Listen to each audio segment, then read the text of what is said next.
calor es trayectoria.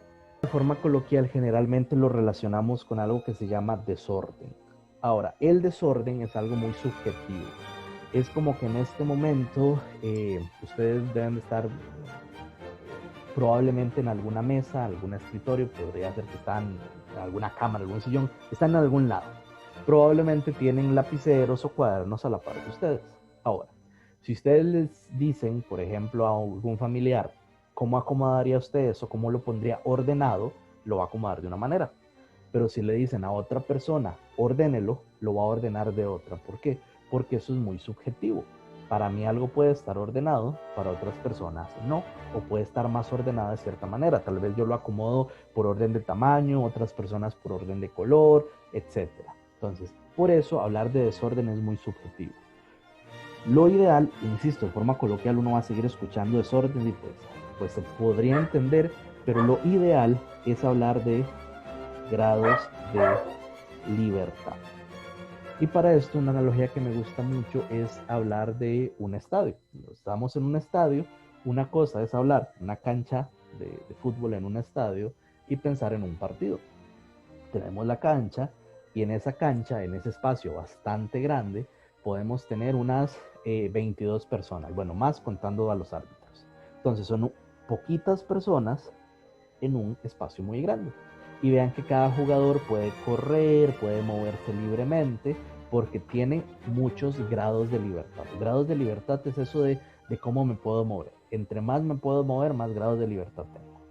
Ahora piensen en ese mismo estadio, otro día, pero cuando están ofreciendo un concierto, que en esa cancha está llenísimo de gente, todos hombro con hombro. La gente no se puede ni mover, si acaso puede medio saltar. ¿Qué implica eso? Que evidentemente, como hay muchísimas más personas apiladas, pegadas una a la par de la otra, tienen muchos menos grados de libertad. No es lo mismo alguien que se mueve y puede correr libremente, alguien que si acaso puede saltar.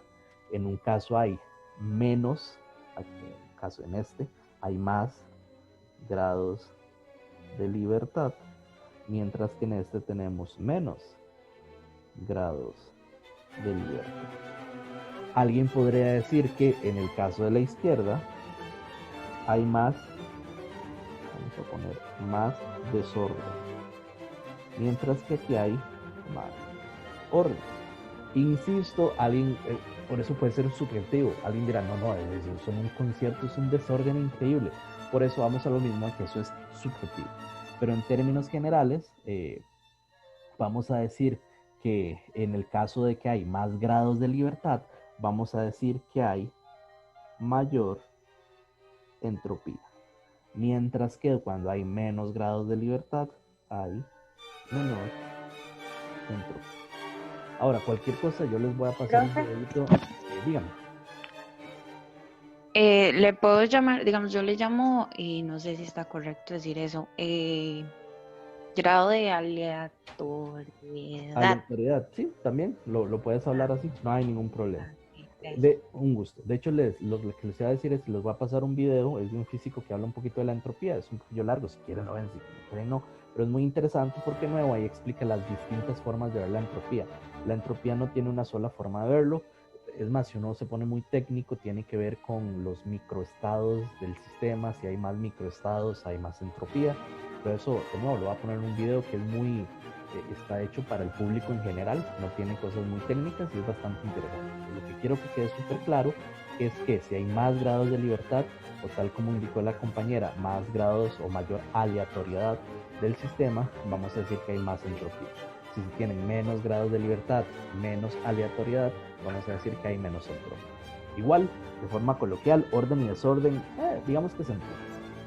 Ahora, ¿por qué lo mencionamos? Si uno tiene esto muy claro, lo podemos pasar a la parte física, a la parte química. Parte física, estados de agregación.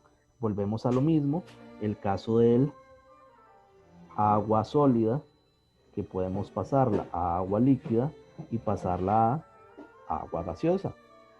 Vean que, como lo indiqué, en el caso de los sólidos, las partículas están fijas, lo único que hacen es vibrar. Mientras que en el caso de los líquidos, las partículas están un poquito más separadas, tienen movimiento, siguen juntas pero se están moviendo, versus un gas donde las partículas están completamente separadas. Entendiendo esto de los grados de libertad y entendiendo cómo se comportan las partículas a nivel microscópico, es muy sencillo entender que los sólidos tienen menor entropía, mientras que los gases tienen mayor entropía. O con el caso de las ligas, cualquier cosa pueden ver el ejemplo, la imagen que les pasé. La liga sin estirar tiene todas sus moléculas, sus fibras, digamos, desordenadas. Si nosotros la estiramos, sus partículas se, digamos, ordenan. Entonces ya con eso uno puede entender cuál tiene mayor entropía, cuál tiene menor entropía. Entonces, de nuevo, es entenderlo. O en reacciones ya propiamente, ya lo que sí serían reacciones químicas. ¿Qué pasa si yo tengo dos gases, A, que es gaseoso, con B, que es gaseoso, y produce Z, que es sólido? Ah, mira, estoy pasando de dos sustancias gaseosas a una que es sólida. ¿Qué implica eso? ¿Que aumentó la entropía o que disminuyó la entropía? En este caso, vamos a ver que propiamente en este que pasé de gases a sólido, estoy disminuyendo la entropía. Y vean que en este caso sí es como importante analizar. Si disminuimos la entropía, decimos que la entropía, el cambio de entropía es negativo. Si aumentamos la entropía, como pasar de algo líquido a algo gaseoso, decimos que la entropía aumentó, es decir, que es positivo. Eso sí es como importante entenderlo. Entropía que disminuye, negativa. Entropía que aumenta, positiva. Listo. Ahora, ya hablamos de la entalpía, ya hablamos de la entropía. Vamos a hablar ahora de la espontaneidad y de algunos detalles que es muy importante tener súper claros. Detalles claros. Bueno, primero algo de la, digamos, la nomenclatura de los términos que hay que saber utilizar. Uno de ellos es con eso de hablar de reacciones reversibles y irreversibles, o reacciones espontáneas o no espontáneas.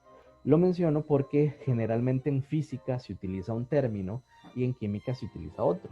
Entonces, por ejemplo, creo que eso, al menos en mi época, se enseñaba en química 2, lo de termodinámica, en física 2, ahorita no sé en dónde, pero yo llevaba física 2, me hablaban de, creo que era reacciones o procesos reversibles y irreversibles, y en química me hablaban de espontáneos y no espontáneos, o viceversa. El asunto es que en un curso me hablaban de un término y en el otro del otro, y me enredaba. Para mí estaba viendo termodinámica en los dos cursos y eran como cosas completamente aparte y eso me confundió un poquito. Entonces vamos a ver qué significa. Entonces, básicamente se puede hablar de procesos reversibles versus procesos irreversibles. O también, esa es una terminología. O también se puede hablar de procesos espontáneos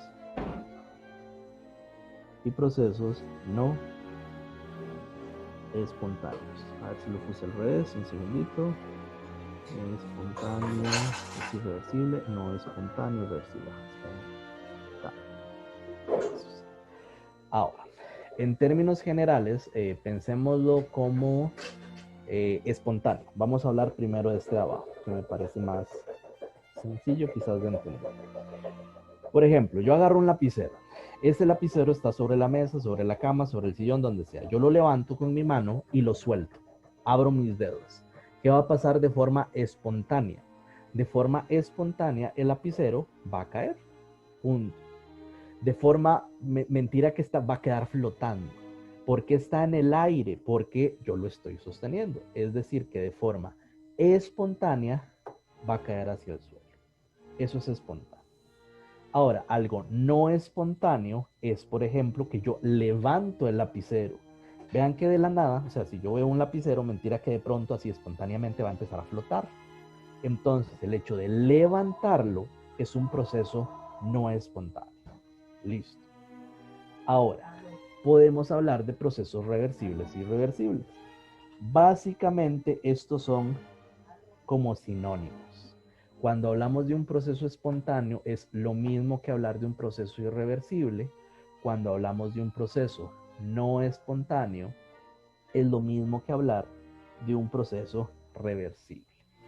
Ahora alguien va a decir, pero suave, si acabamos de hablar de un lapicero que se cae como un proceso espontáneo, digamos que uno entiende que espontáneamente se vaya al suelo y listo, se entiende. Pero ¿cómo que es irreversible? Y si un lapicero cae y yo lo puedo volver a subir, y obviamente se puede hacer reversible. No, no. Cuando hablamos de irreversible, no lo pensemos como algo que no se puede revertir. Es algo que no se puede revertir solo. Básicamente, volvemos al caso del lapicero. Si yo suelto un lapicero, el lapicero cuando cae, cae espontáneamente. Cuando dice que es irreversible, significa que al caer, él solito no regresa hacia arriba. No es como que yo lo suelto, cae y mágicamente vuelve a flotar. Por eso decimos que es un proceso irreversible. En el caso de algo no espontáneo, por ejemplo, el subir con mi mano el lapicero es algo no espontáneo. De igual manera es reversible. ¿Por qué? Porque como lo pude subir, lo puedo volver a bajar.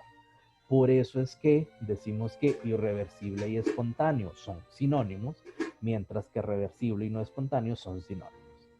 Ahora, ejemplos de química. Las reacciones completas. Por ejemplo, HCl más NaOH. Recordemos que todas las reacciones de neutralización que involucren al menos un ácido fuerte o al menos una base fuerte son reacciones completas, es decir, no están en equilibrio. Eso forma sal y forma agua.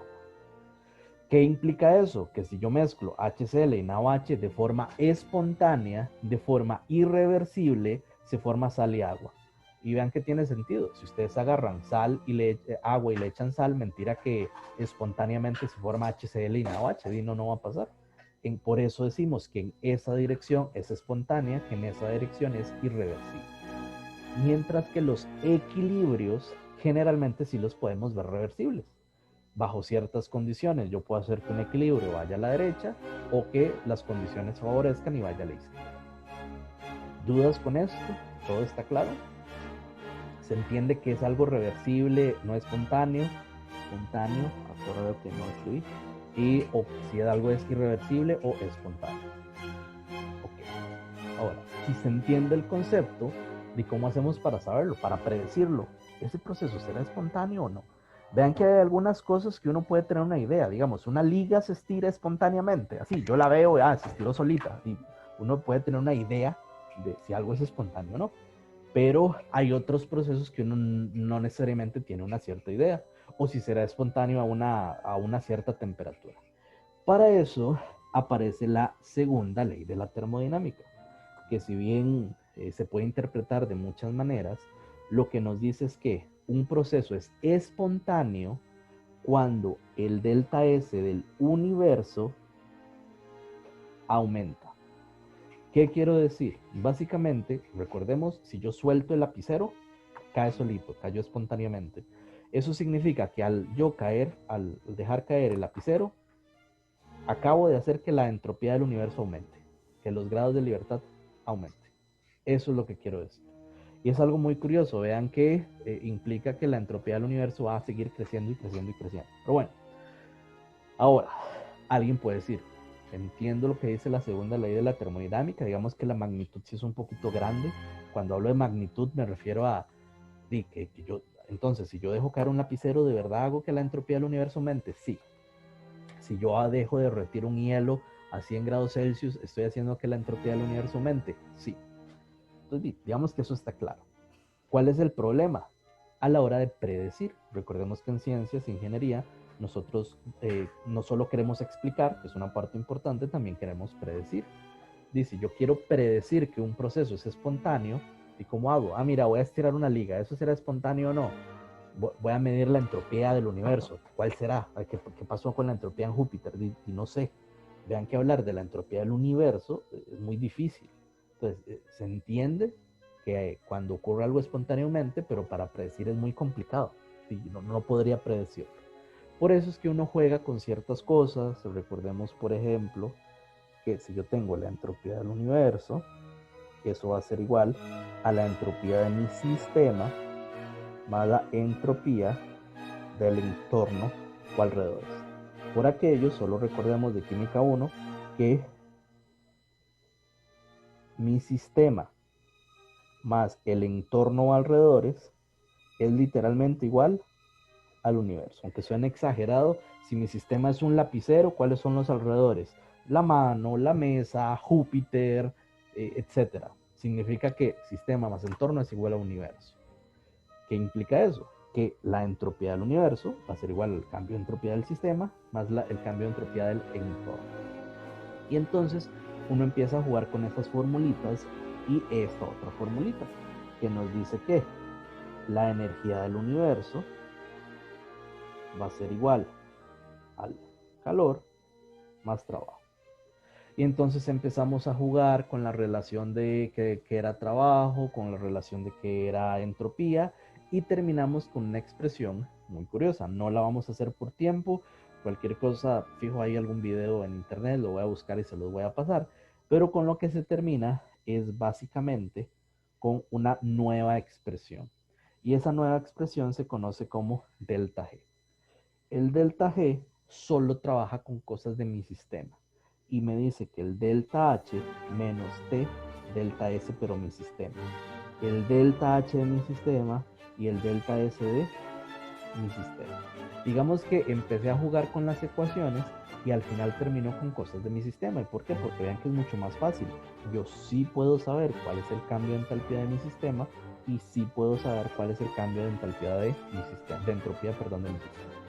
Del universo no tengo idea, pero de mi sistema sí.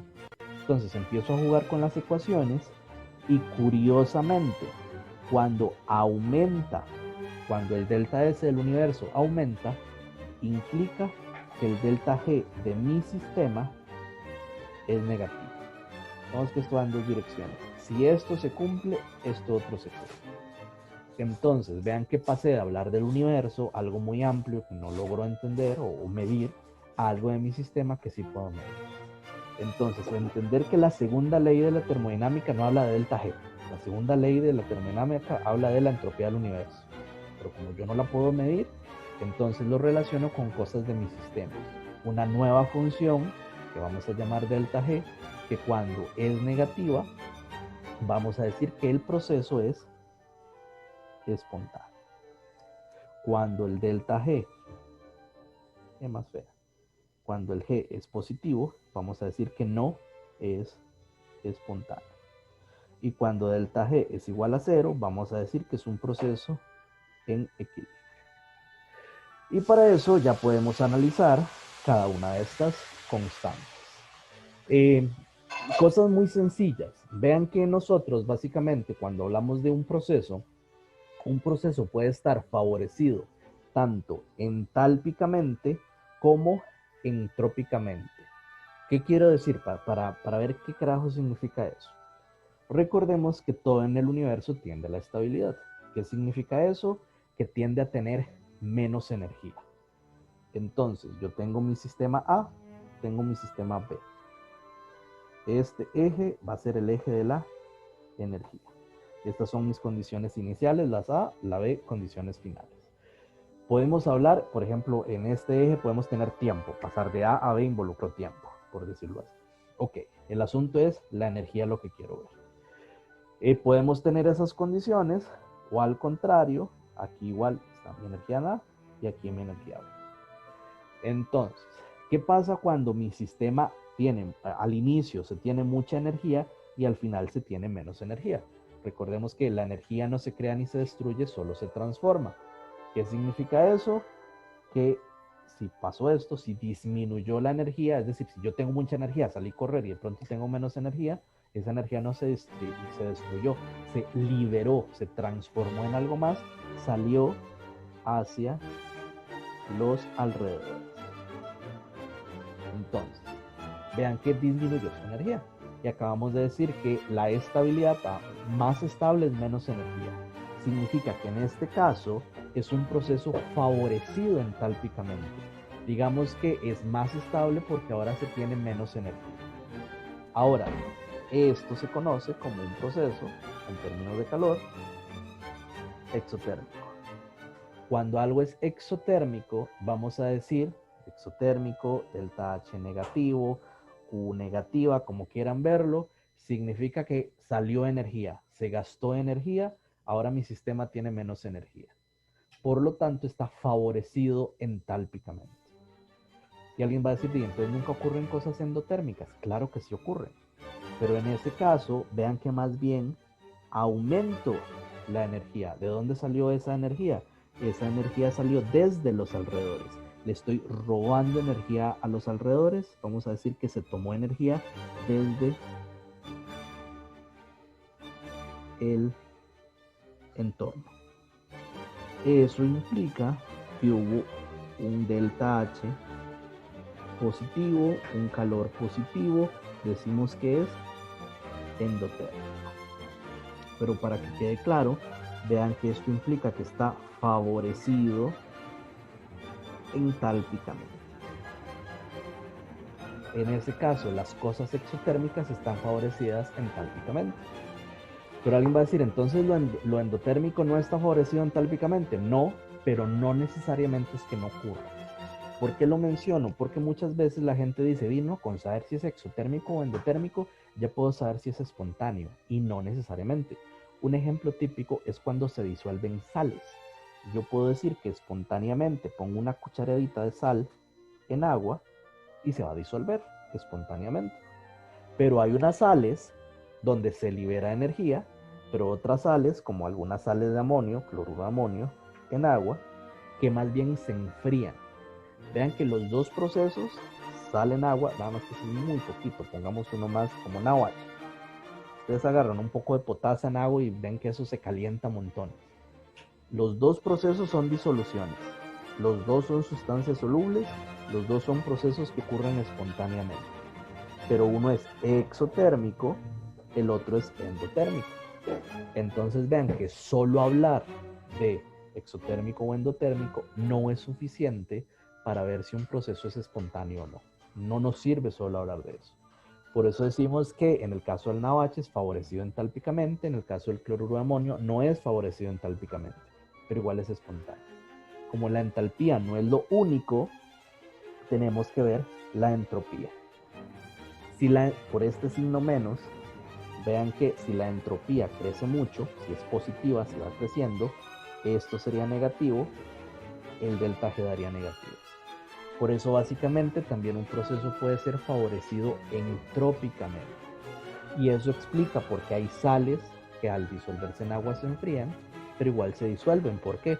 Porque estoy partiendo de un sólido, partículas fijas que no se mueven, a una disolución que se están moviendo. En todos los procesos de disolución la entropía aumenta. Significa que al aumentar la entropía, este valor es positivo, el delta S es positivo, y por lo tanto el delta G es negativo. ¿Qué es lo que significa? Que para ver si un proceso es espontáneo o no, no me puedo fijar solo en la entalpía, no me puedo fijar solo en la entropía, me tengo que fijar en las dos cosas. Y es básicamente la práctica de esta semana. Analizar con un montón de formulitas cuando ocurre algo.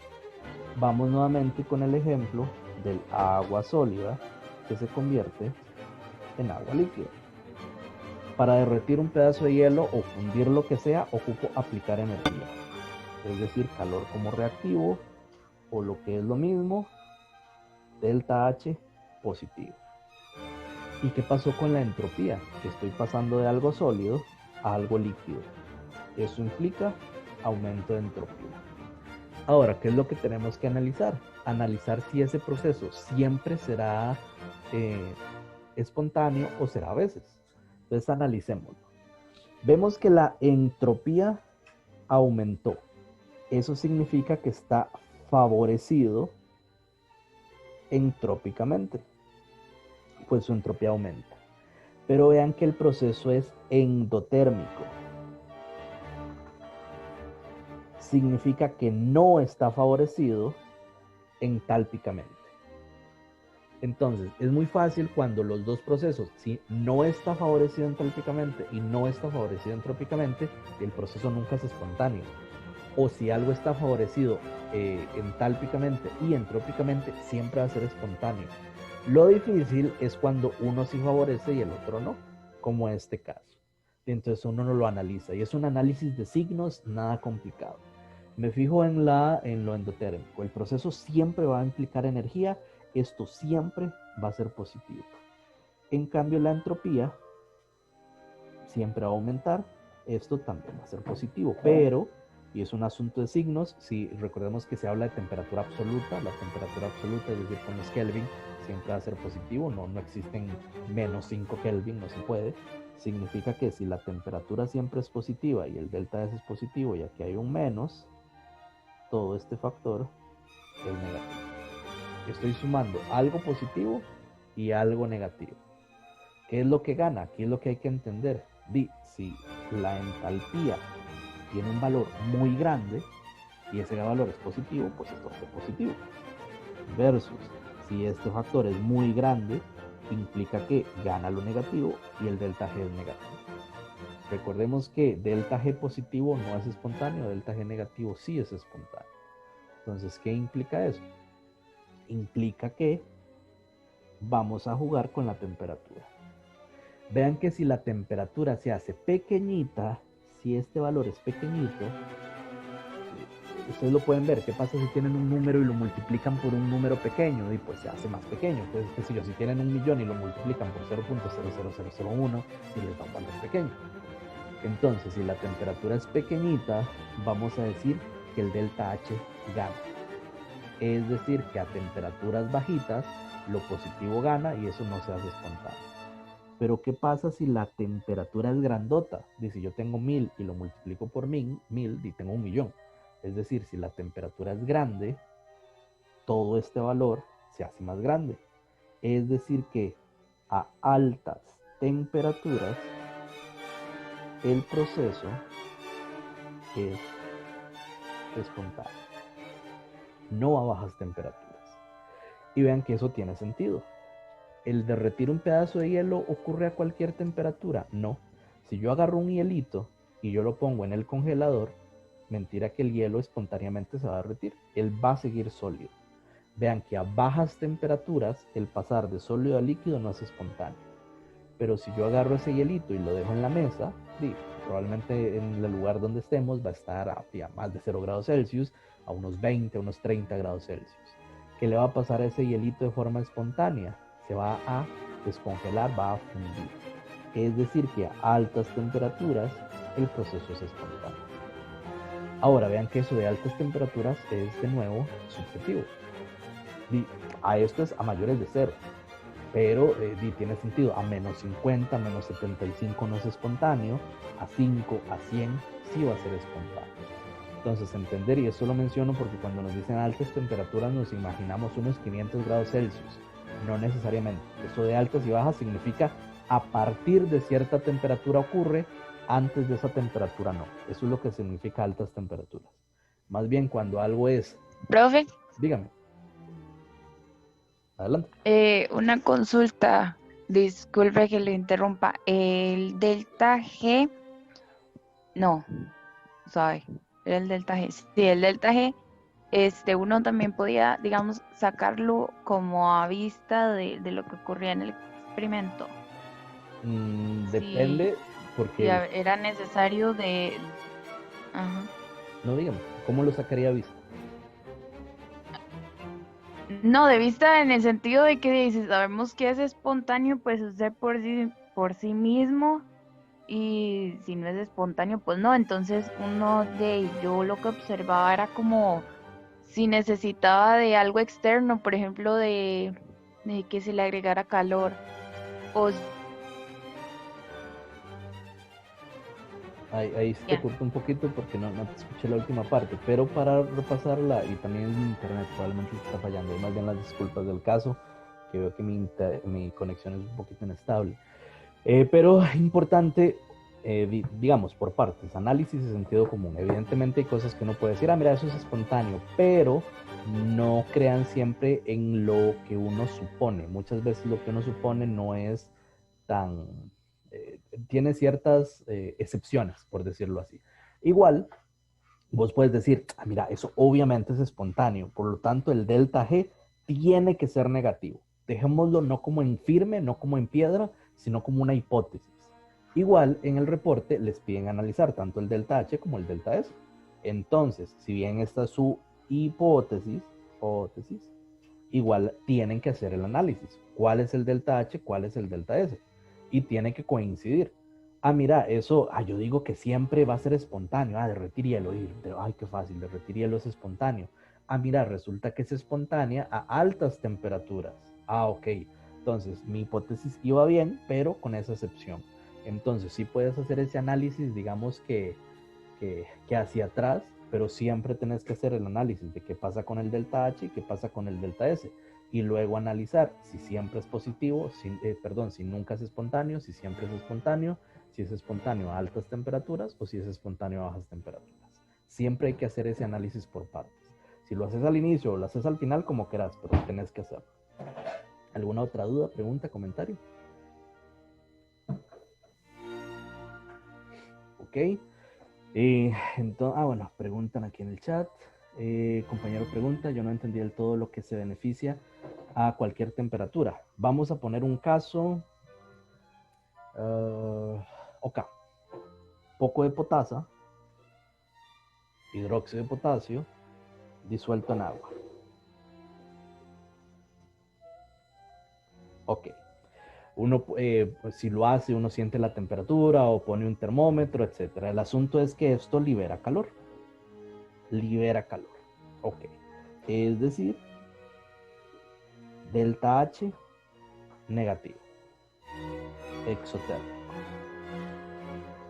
Es decir, pasó de un sistema de más energía a uno de menos energía.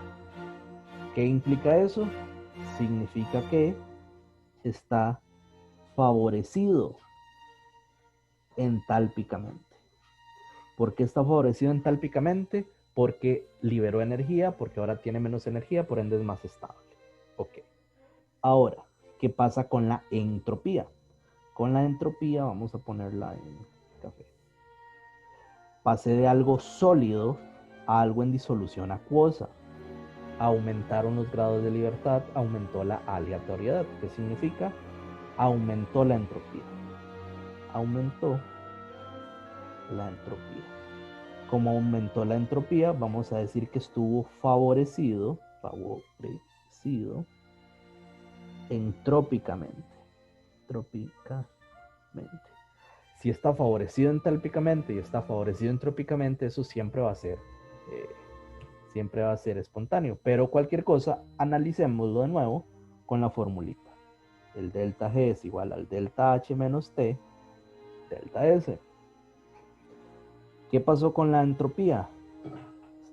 Con la entalpía. Siempre es negativo. ¿Qué pasó con la entalpía? La entalpía, lo estoy diciendo al revés, disculpe. ¿Qué pasó con la entalpía? Negativa siempre. ¿Qué pasó con la entropía? Positiva siempre, porque está aumentando. Ahora, si la entropía es positiva y el signo este es negativo, vean que estoy sumando algo negativo con algo negativo. Siempre, o sea, por más que la temperatura sea muy bajita, si sea 1 Kelvin o si son 1.000.000 de Kelvin, siempre vamos a tener algo negativo y algo negativo. Significa que bajo cualquier condición numérica, delta G, siempre va a ser negativo. Entonces vean que cuando está favorecido entálpicamente y cuando está favorecido entrópicamente, delta G siempre va a ser negativo. ¿Qué implica? Que siempre va a ser espontánea la disolución de potasio en agua. Eso es lo que preguntó el otro compañero. ¿Alguien tiene alguna otra duda, pregunta, comentario? E igual vean que hay 4 casos. Ya vimos el de favorecido a alta, favorecido a cualquiera, y las otras dos pues son muy similares. ¿Alguna duda? Creo que alguien iba a preguntar algo. Profe, entonces ahí lo que importa es el signo de delta G, si es negativo nada más. Exactamente. Si es negativo, es espontáneo. Si es positivo, es no espontáneo. Ok, gracias. Un gusto. ¿Alguna otra duda, pregunta, comentario? Ok. De nuevo, vean que lo del signo, esto que tenemos en el signo, ahí no se ve por encima del mouse, esto que tenemos del signo va a depender tanto del delta H como el delta S.